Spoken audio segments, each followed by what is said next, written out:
Hear ye, 'tis the T-Pac arcade, and today's amusement shall be Wizards and Warriors for the Nintendo Entertainment System.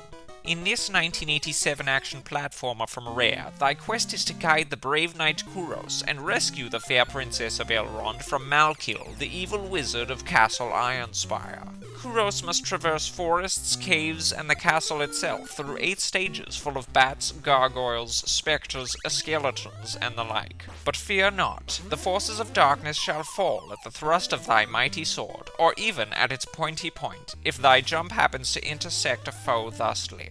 Likewise, if enemies come in contact from below, for thine armored toes doth be pointy as well. But this is not all. Additional armament is available to be collected in treasure chests throughout Elrond. Notably, the Shield of Protection, best used to ward off wayward fire, the Potion of Levitation, and the Feather of a Featherfall, with which hovering may occur, and of course, the Battle Axe of Aegor, ripe for throwing in the face of thine enemies. But lest we forget the special items, of which only one bears true significance. The Boots of Force. Verily, with these boots, thy pointy toes yield even more power, and as such you may shin-kick any foe who stands in your way with astounding damage, and likewise open any locked treasure chest that thine omnipotent tootsies may reach. Progression through the land of Elrond is twofold.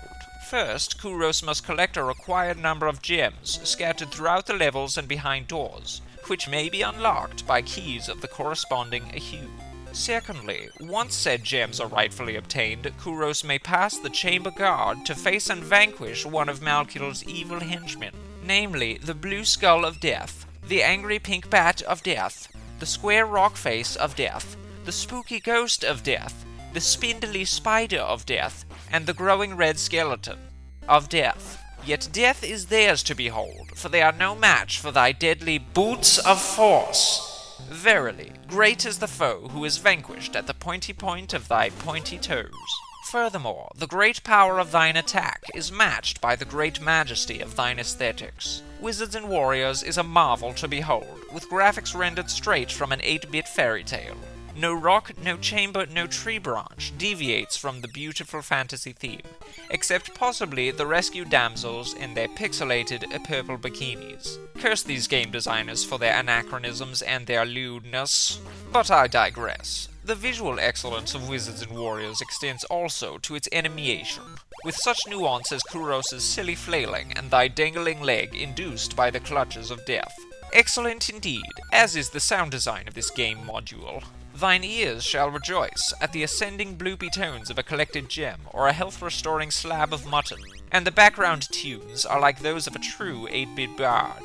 Yet is there novelty in this mighty quest of Kuros? Verily, for no ordinary game bestows such power to a hero's tootsies as the Boots of Force. With such devastating offensive power, the perils of Elrond are no match for thy might. And furthermore, localized respawns and unlimited credits ensure that you fear not the snares of the netherworld, for Kuros shall live so long as thine A button is ready and willing. And yet, the land of Elrond is riddled with such secrets and convoluted weaponry as befuddled my knightly mind. So naturally, I consulted the sage direction of ye old internet strategy guide, with which the heavens granted me infinite knowledge of where to travel, what to obtain, and how to vanquish mine enemies. And with such omniscience, I was able to fully enjoy the greatest feature of Wizards and Warriors, its atmosphere. 'Tis truly one of the greatest fantasy adventures to behold on the likes of thine NES, and 'tis a pleasure to partake in from beginning to end. Malkil is slain by the might of mine axe and my sword. May history remember Kuros for his bravery, his chivalry, and his deadly pointy toes.